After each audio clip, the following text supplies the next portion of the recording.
Hey, what's going on, you guys? Welcome to another Mind, Body, Spirit Development class. Today we are going to do something that we haven't done in a while, which is we're going to start with a workout.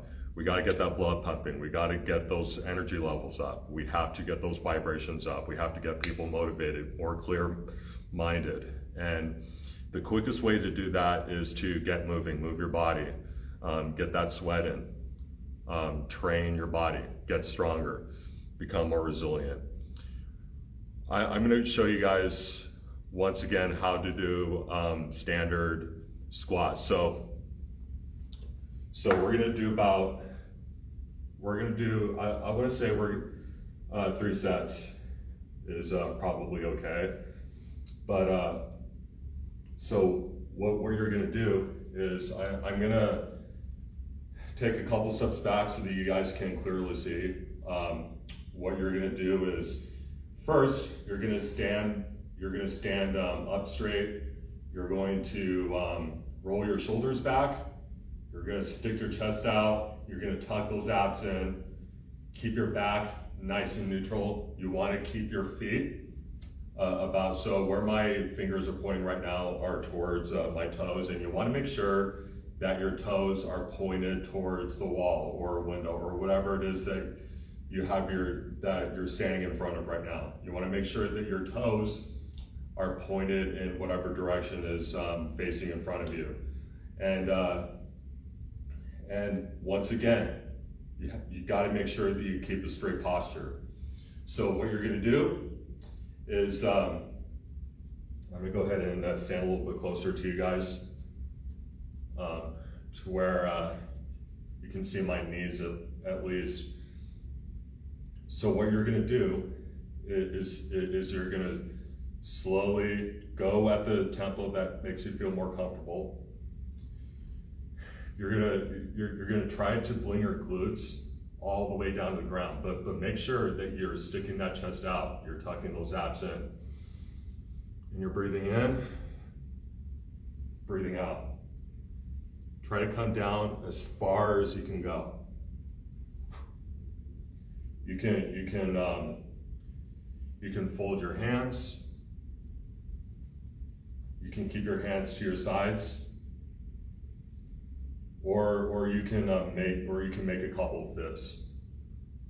Whatever position makes you feel like you are more capable.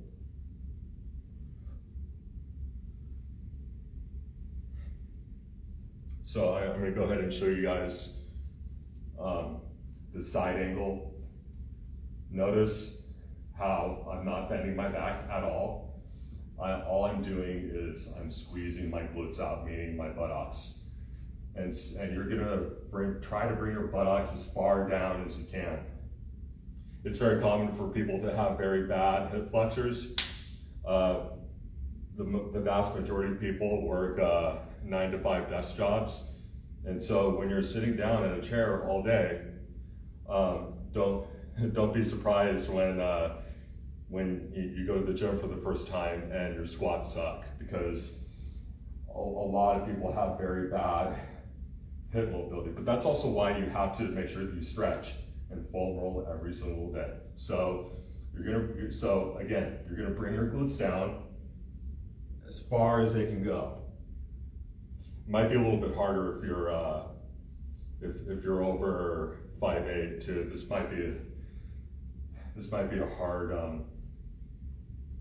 thing to do. So one more time, make sure that you're bringing your glutes as far down as you can go. Whatever makes you feel more comfortable. And you also want to try and keep your knees at about a 90-degree angle. You don't want to bend down too far. You want to only come to about like right here.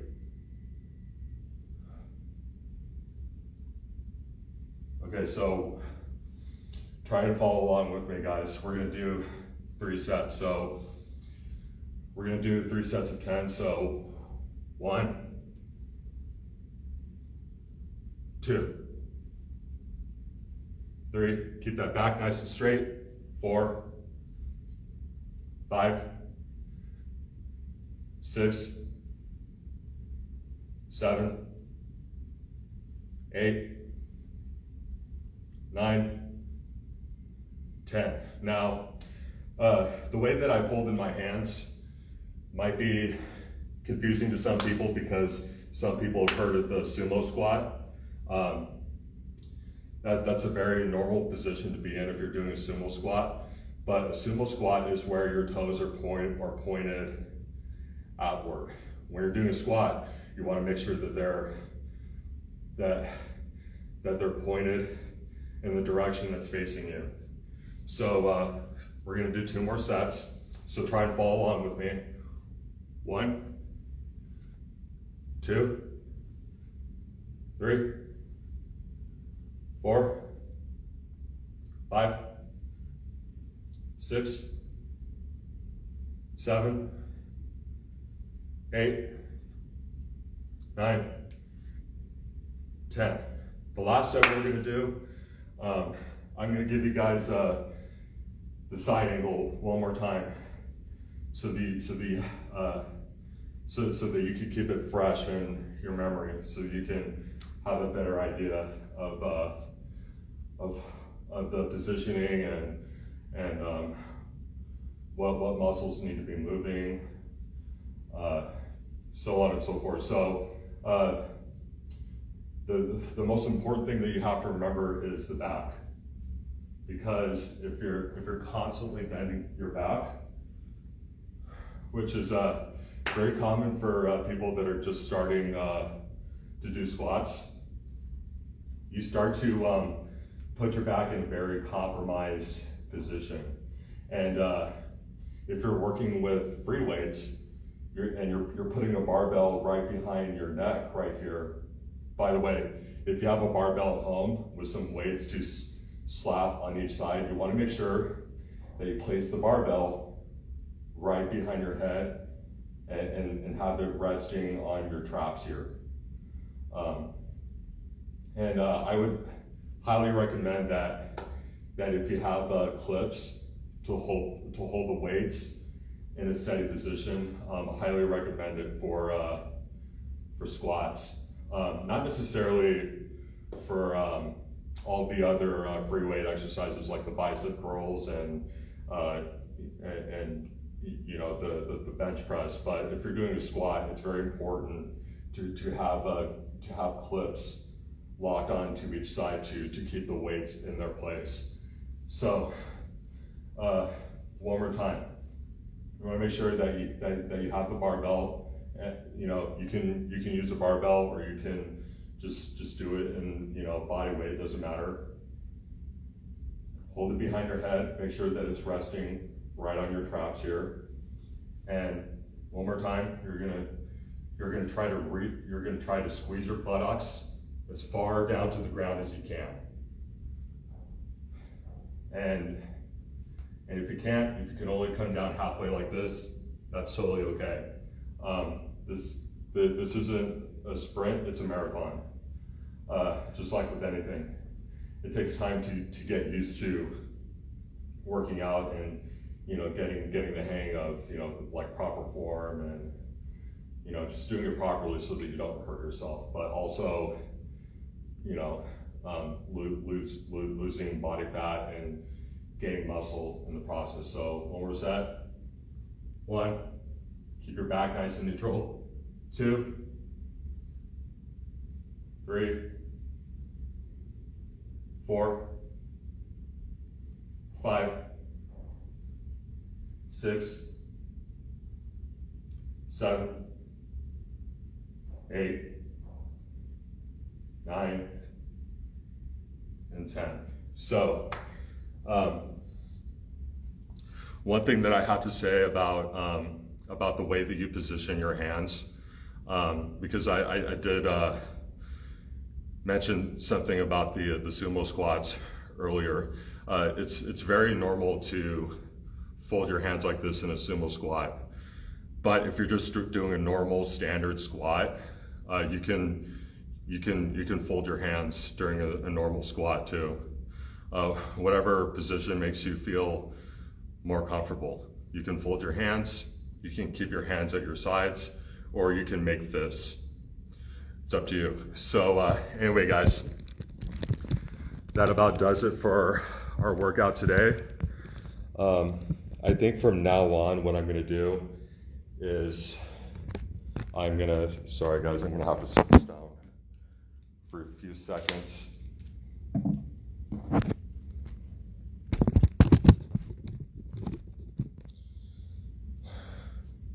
So what I'm gonna do from now on is I think I'm just going to do one workout per week, because I think for most people it takes longer.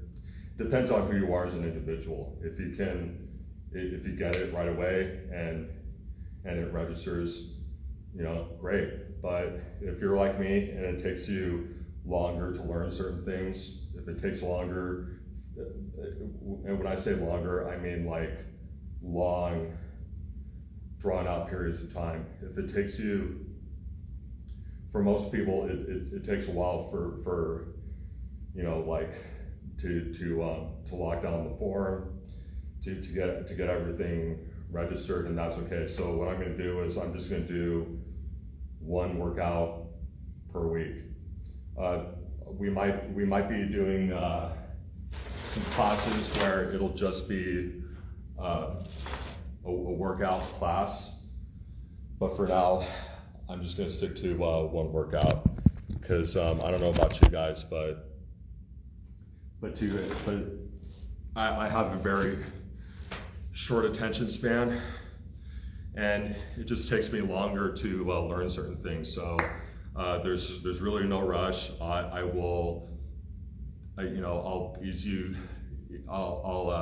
help you guys ease your way into this mind, body, spirit development journey, because it is a long and arduous journey, and I just want anybody that's watching this, anybody that's listening to whatever information that I provide, all of my videos, all my content, I want people to make sure that they understand and that they get it. And if it takes you longer, then that's okay. So anyway, guys, let's go ahead and get started on today's episode. So we're going to talk about open-mindedness. This kind of goes back to what I was saying earlier about clearing your mind. Working out is the fastest way to get there.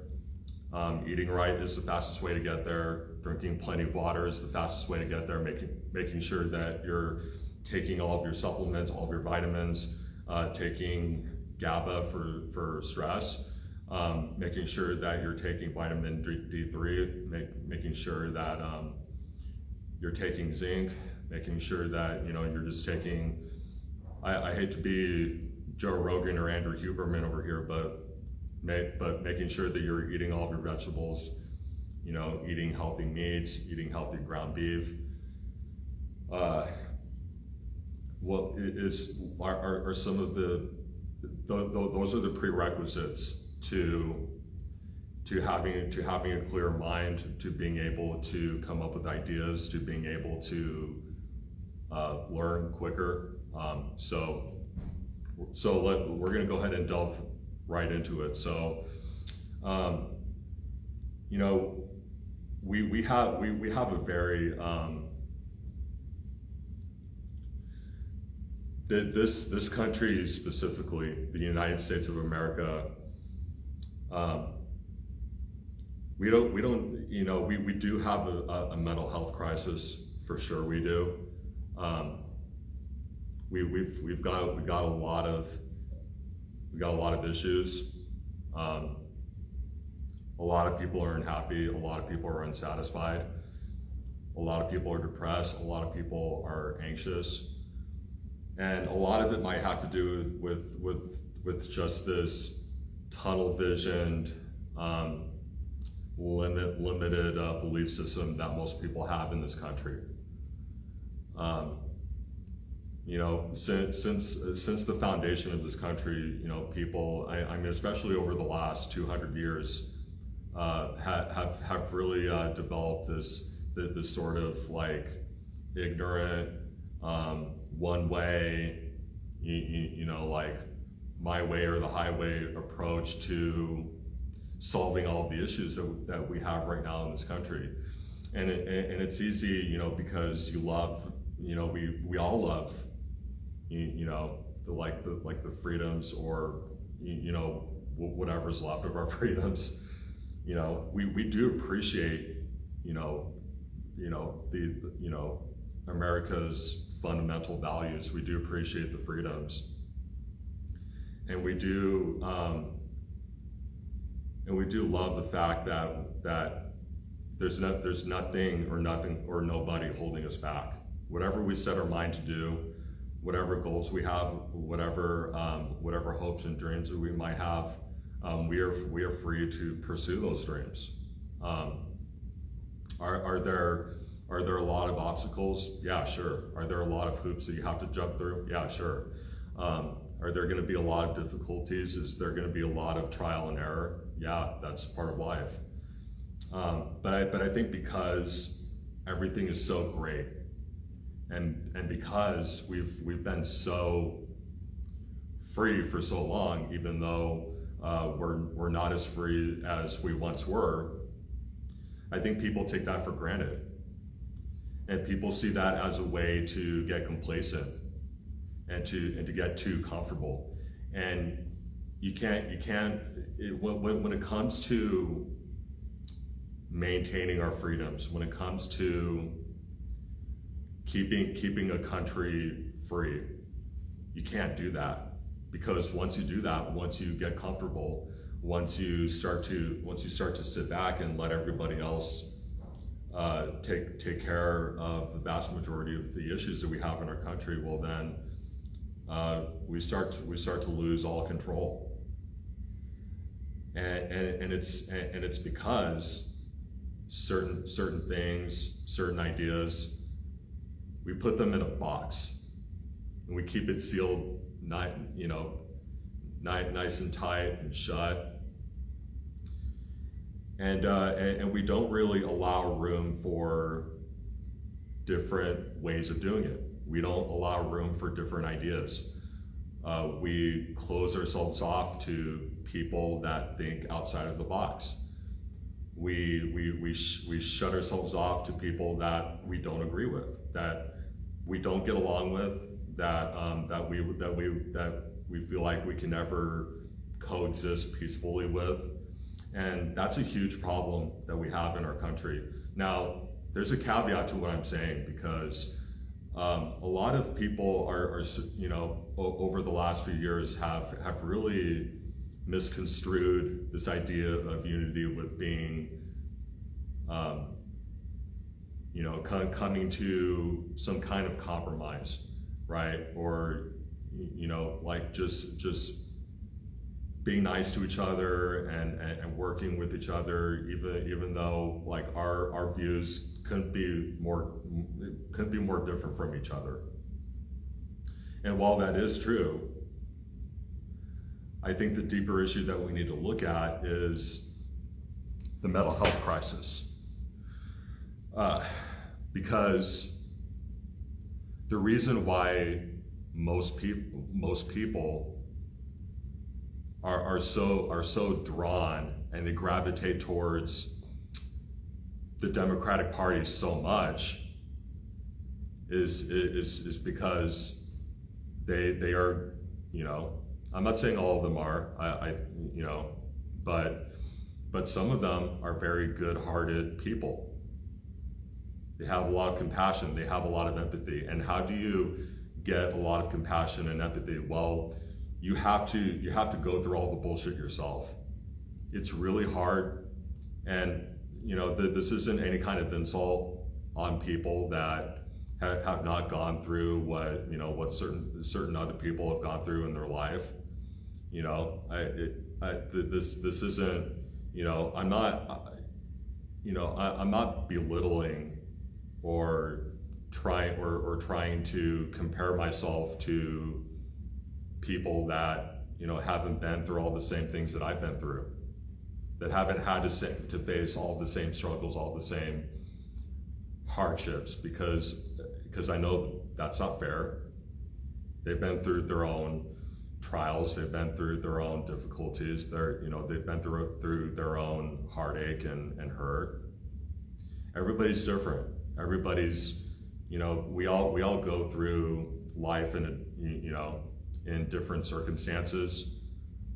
We all grow up differently. It just is what it is. You probably come from a poor family. You probably come from a medium income family. You probably come from an upper middle class family. Although there's really no such thing as upper middle class anymore. But you come from a rich family, and so as somebody who grew up poor, you might feel as though that's somebody who grew up rich, that inherited millions and millions of dollars, that they have this will attached, that like their father, they're on their father's will, and as soon as their parents died, they inherit all their money and so on and so forth. They inherit all the rights to their properties, their deeds, their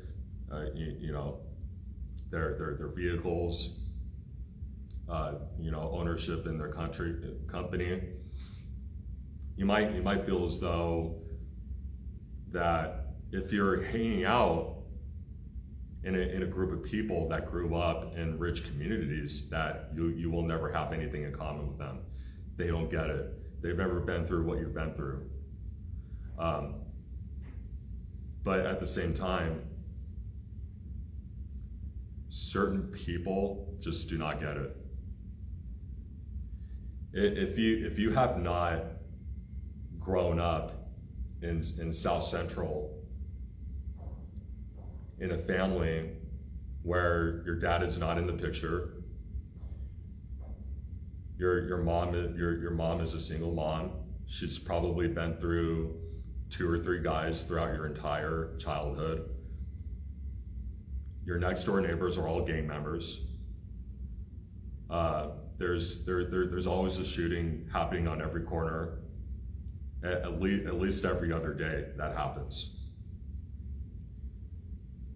And it's really, I think I think people that grew up on the completely opposite end of that spectrum have a tendency to interject themselves and say, hey, you need to shape up, you need to get going, you need to pull yourself up off the ground, man up, move forward. Okay, well, try telling that to somebody who doesn't know the first thing about how to do that. What do you think they're going to say? How do you think that they're going to interpret that? Are they going to interpret that as motivation? Are they going to interpret that as good advice? Or are they going to feel some kind of negative way about it? Are they going to feel as though they're not being heard? Are they going to feel as though, like, what is this rich clown over here telling me? Who is he to tell me that I need to man up, and that I need to shape up, and that I need to stop playing the victim? Those are very toxic, demeaning. It doesn't help anybody. I don't think I know one person that is at least somewhat successful, that their whole reason why they are where they are is because somebody a long time ago told them, hey, Matt, you need to step up. You need to quit being a bitch. You need to quit being a pussy. You need to step up to the plate. You're a man. I've yet to hear anything like that. And if you hear otherwise, or if you hear an influencer who is worth millions of dollars say that, just know some of it is a show that they're putting on. Some of it is an act. And they're only saying that because they've never actually been there. They've never actually had somebody say that to them. Because how does that really explain to me how it better helps somebody whom their whole life they've never really been free. They've never had the advantage. They've never had the education. They went to school at a nearby public school where the teachers just didn't care. The teachers were not checking in with them. The teachers were always calling them stupid whenever they got something wrong or whenever they got a bad grade. All the kids that go to their school are all gang members. Some of them are Crips. Some of them are Bloods. You can't tell somebody like that they need to man up and that they need to stop playing the victim, because they are victims.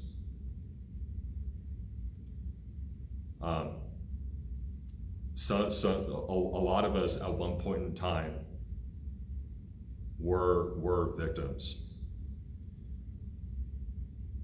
And so going back to the open-mindedness part of the equation, what open-mindedness really is about, it's just about having empathy. It's about looking at the problems, and are they the same problems that we've been having for 40 or 50 years? And if so, what is it that we keep doing to keep not solving the problems? What is it that we're doing wrong? Because we wouldn't be where we are in this country right now if we haven't been dropping the ball. If we haven't failed miserably in one way, shape, or form. You can't tell me that now we're at a point in our society where there's no men aren't men, women aren't women.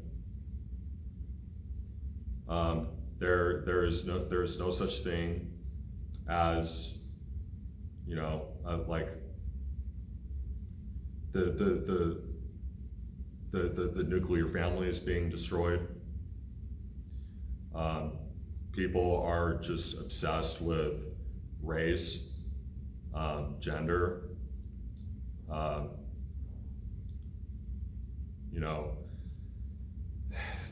people are obsessed with people that are choosing not to get married or not have kids. I don't remember that part of it being a problem when I was a kid, but for whatever reason, all of a sudden now it's a big issue because of depopulation. We really need to take a step back and think about what we're doing, because maybe what we're doing right now, the old way of thinking, the old way of running a society, maybe that could be the problem. Why aren't we looking at how people grew up? It's very easy to look at people that are riding the streets, people that are making like all these abortion videos, like all these pro-choice, transgender people, like pretending that they're pregnant and cutting open the belly to pull out a fake baby. Maybe those aren't the real issues. Maybe what the real issues are, how did this person who is now a proclaimed transgender, non-binary, a woman who's now a man who is now a woman, whatever it happens to be, how did they get there in the first place? What really gets under my skin, what really bothers me is hearing people, hearing like celebrities, politicians, influencers, accuse them of being people that were brought up and well off. They grew up rich. They've never had any consequences. They've just they've had a free ride their whole life. Nobody's ever called them out on their bullshit. That's their go-to conclusion when it comes to people that are acting out and that are just going off of the rails. We don't ever take into consideration, how did this person get here? And no, I don't think it's because of social media. You can say whatever you want about Gen Z. Gen Z, they're only doing this because they are the digital generation, and all they've ever known is technology. All they've ever known are these phones and the internet, and so that's why they're so crazy. Okay, well, do we ever consider that maybe in some ways it is the internet, it is social media, also coupled with trauma, mental illness. Maybe something happened to them. Were they molested? Were they raped? Were they physically abused? We need to start doing a better job of keeping an open heart and keeping an open mind and being more compassionate and being more empathetic. Even this is, trust me, it's been really hard for me to have compassion and to have empathy for people that have hurt me in some way, or people that I just think are annoying, people that I just think are narcissists, and that why would I ever give them the time of day? Trust me, it's been really hard for me most of my life to even tolerate people like that. But now I think I've gotten to the point where the more that I'm starting to deal with my own emotions, the more that I'm starting to turn all the noise off and get to really know myself. I'm making it a point to try and have it could be the shittiest person in the world. It could be somebody that has hurt me so bad that I could never forgive them. And if they ever try to reach out, call or text, I just stonewall them forever. But you have to consider that those people at one point in time were not adults. They were little children. Whenever I'm driving down the street and I'm seeing like little kids and their parents, and even at the grocery store, they're screaming, they're crying about something, I can't help but think that now I'm starting to look at all these adults the exact same way. This is what they used to be, is little children, little innocent children that are trying to understand the world. They're trying to understand life. They're trying to understand right from wrong. They're trying to understand what it means to be kind, what it means to be gentle, what it means to be compassionate. And if they're not getting a good balance of that, if they are not learning the right way, if they're constantly being exposed to, you know, just the toxicity, if they're constantly seeing their parents fighting and screaming, and sometimes even taking it out on them, they're going to grow up and they're going to look at the world through a complete, you know, what psychologists call a shattered lens. When you look at the world through a shattered lens, I'm not saying it's impossible, but it's a lot harder to move yourself in the right direction. It's a lot harder to get better. It's a lot harder to unlearn all the negative traits that you notice in yourself that now you get those traits from your parents. And so we have to be more, we have to get into the habit of moving away from all of this cognitive dissonance. We have to be more empathetic. We have to be more loving. We have to be more compassionate. Even if you have the best deal, even if you grew up in a very loving, caring family, even if you grew up in, you know, a rich family, or even a middle-class family, it doesn't matter. Even if you've never been through those experiences yourself,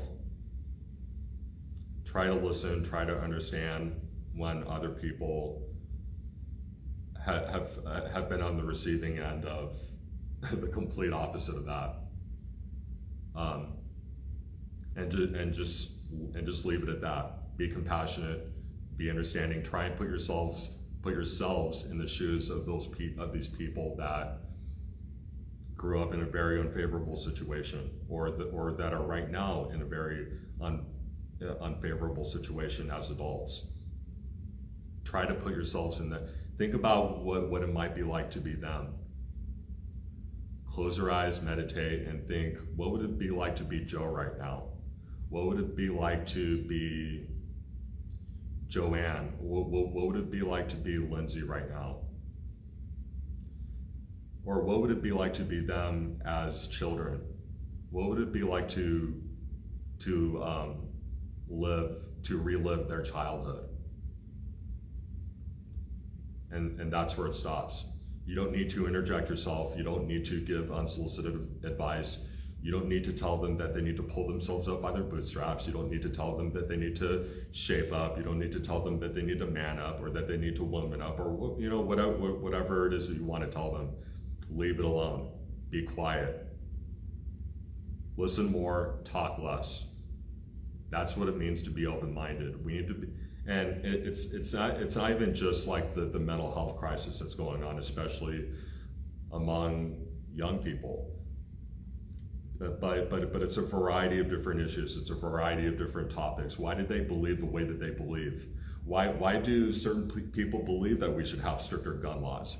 Why do certain people believe that a woman has the right to abort her children? Or as I like to call it, you know, murdering your children, because I'm pro-life. Why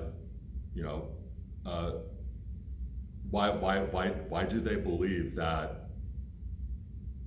we need to live in a democracy? Why do they believe that we need socialism? Why do they believe that taxpayers need to pay for someone else's health insurance, or that they need to pay for hotel rooms for homeless people, for drug-addicted homeless people? Why do they believe that? Is it because they've been through so much? They have a lot of trauma. They've had a lot of people hurt them, betray them, and so now they try to overcompensate by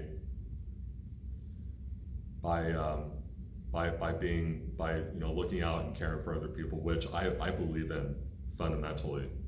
We need to take care of each other. We We need to help people, because I know, because I've been in situations like that before, where I've needed a hand, where I've needed financial help, where I've needed,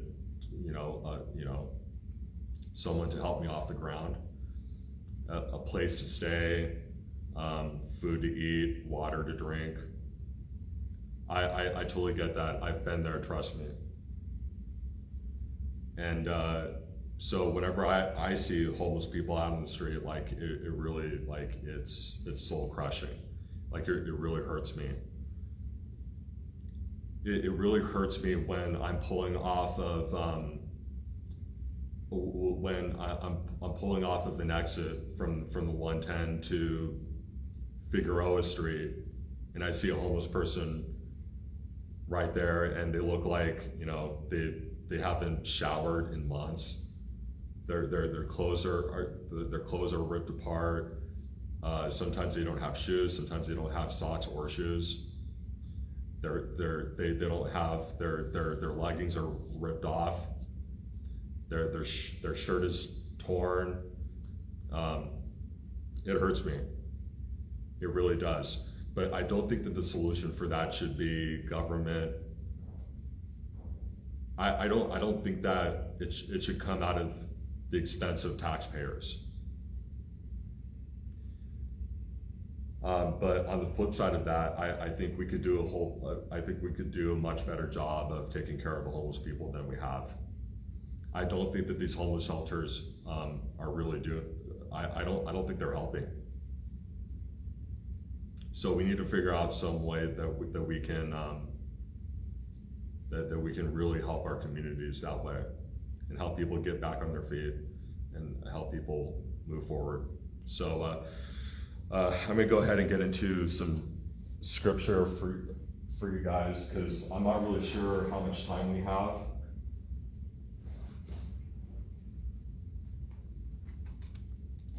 I'm gonna go ahead. And where is it? Okay.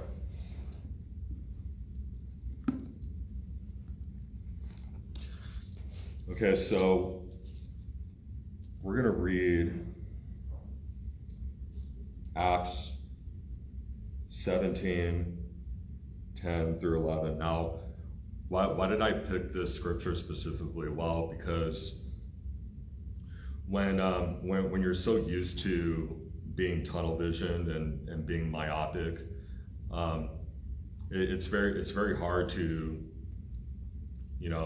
even if they're good ideas, even if there are solutions that would really help, it's very easy to close yourself off to them and to ignore them because you're not used to those ideas. You've never heard anything like that before. You think it's kind of silly. You think that it's, you don't think those are real solutions. And it's because you're closed-minded. You're not open to possibilities. You're not open. Your belief system is very, very limited. And so this is kind of like what this talks about. Now, to give you guys some context, this is Paul and Silas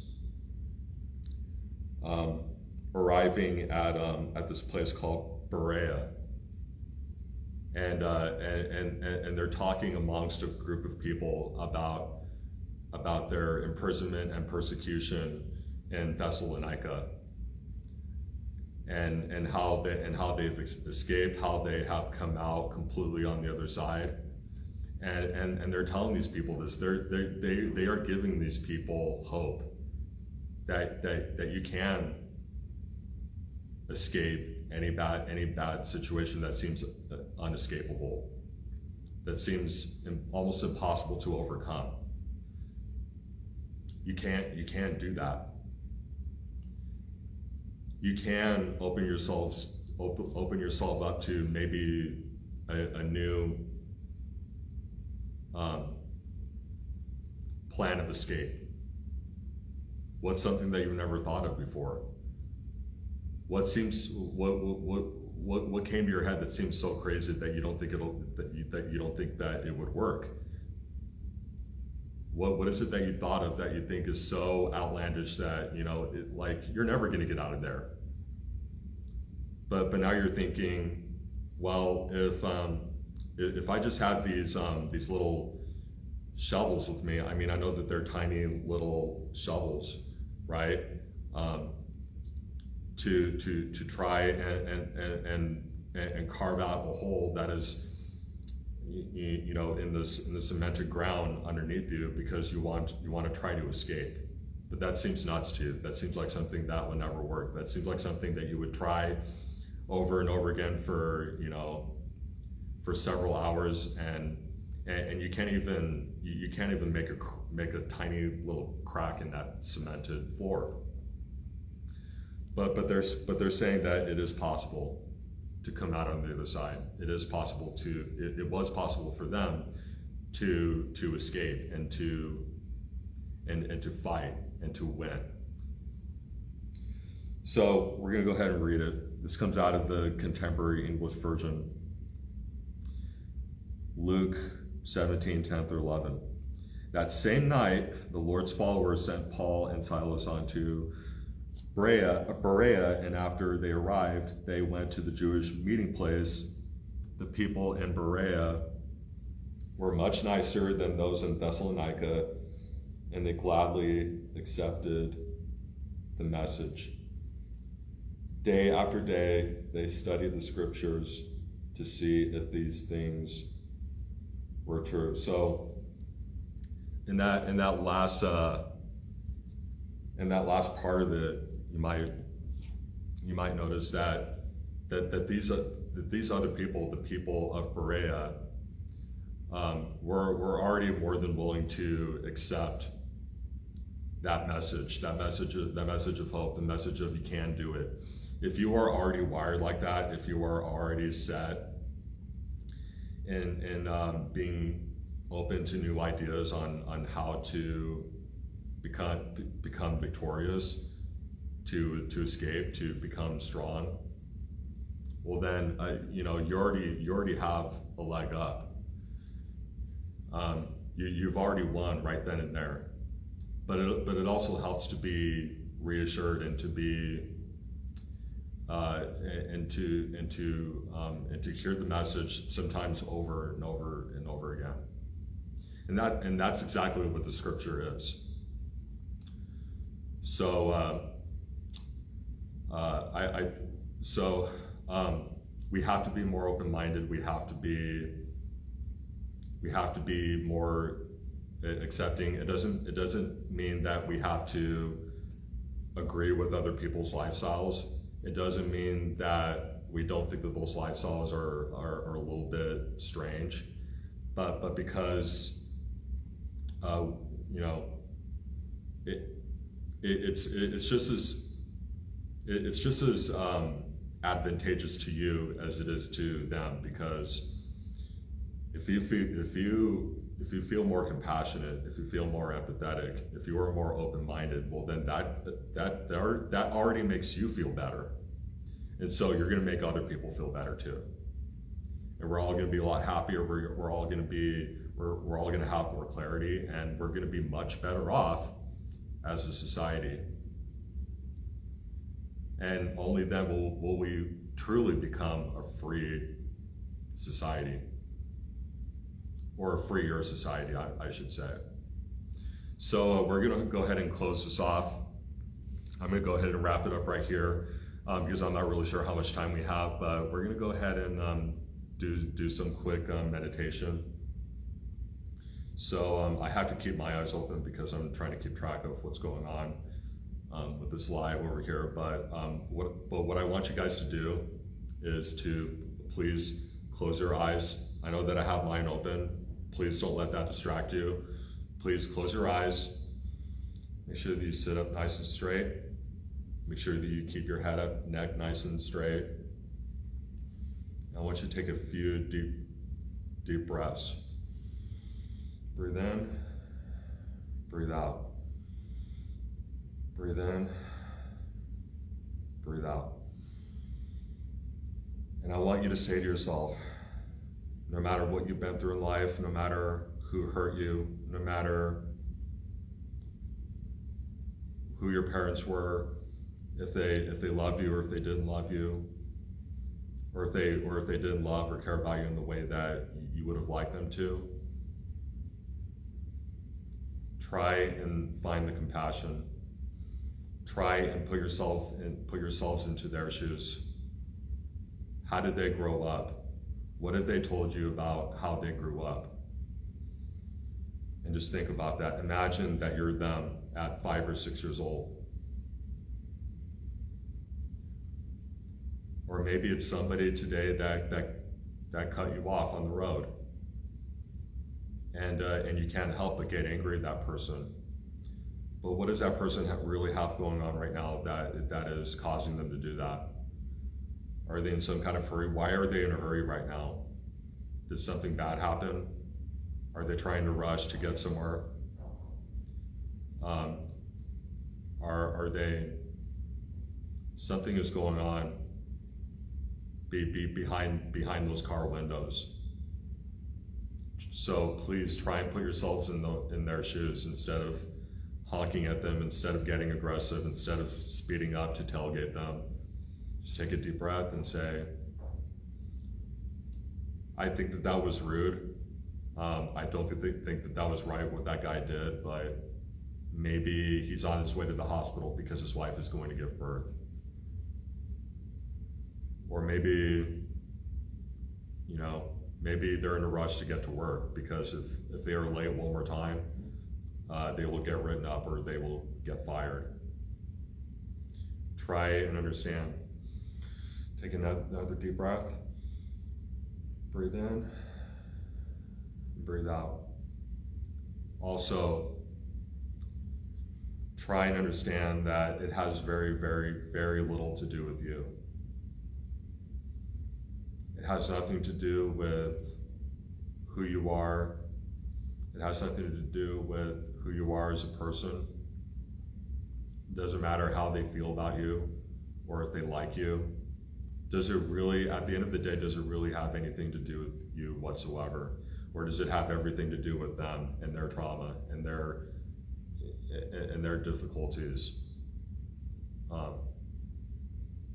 Try and just try to have some compassion for yourself. Try to love yourself. Because what's the point in not loving yourself if whatever that person is doing to you or whatever they're saying to you has nothing to do with you anyway? What's the point? So take another deep breath. Breathe in and breathe out. Okay, let's pray. Dear Lord, thank you so much for this opportunity. Thank you so much for whoever's watching this right now. Thank you so much to whoever wanted to come here but couldn't make it because they had something else going on, but they'll get to catch us later. I pray, Lord, that this touches them in a way that they never thought would touch them. I pray that you will speak to them. I pray that you will help us to clear our minds, that you will help us to get help, that you will help us with the desire and the motivation to get better, to get healthier, to get more focused, so that we can see beyond the hurt, so that we can see beyond the pain. I just ask, Lord, that you will help us all be more loving, be more caring, be more understanding, be more willing to take a step back and say, hey, those people are where they are because they don't know a way out. They feel like they're stuck. They're broken. They don't know how to move forward.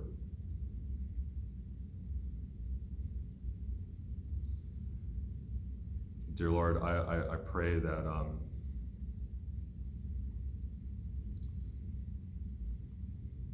for every single one of us, me included, especially me, that you'll help us to be more renewed in thought, renewed in thinking, and to see all those other people, all of these grown adults, as the children that they once were.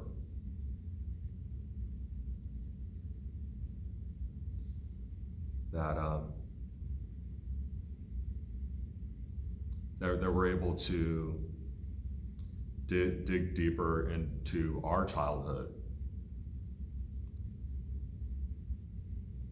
and if we are still struggling with our childhood, if we never really grew up as adults, and we're still fighting all these same battles, Lord,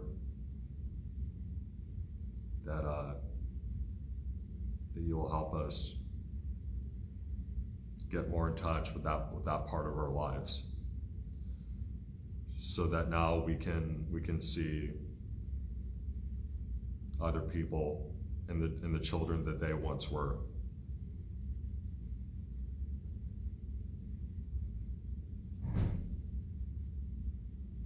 Dear Lord, help us to find strength, help us to find peace, and help us to have grace, and help us to be more open, and to be more willing to embrace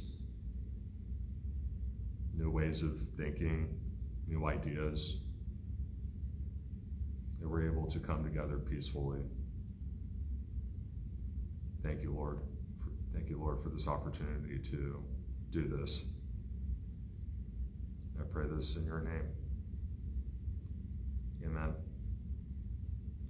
So just so you guys know, I have to look up and down at the camera because I don't have a timer up here, and this thing's going to show up. This live is going to shut off any minute now. so I just want to make sure. That's why I'm looking up and down. It's not because I'm not engaged, or because I'm not engaged with God, or that I'm not legitimately praying, but because I just want to make sure that we can that this thing doesn't cut us off. So anyway, guys, that's our this has been another Mind Body Spirit Development class. I hope that you enjoyed it. I hope it brought value to you. I hope it inspired you. If it did, share it with your friends and your family. Again, follow me right here at itsmanny_ice to get more, to get a notification every time I go live, or just show up in person. I would really love to have you guys.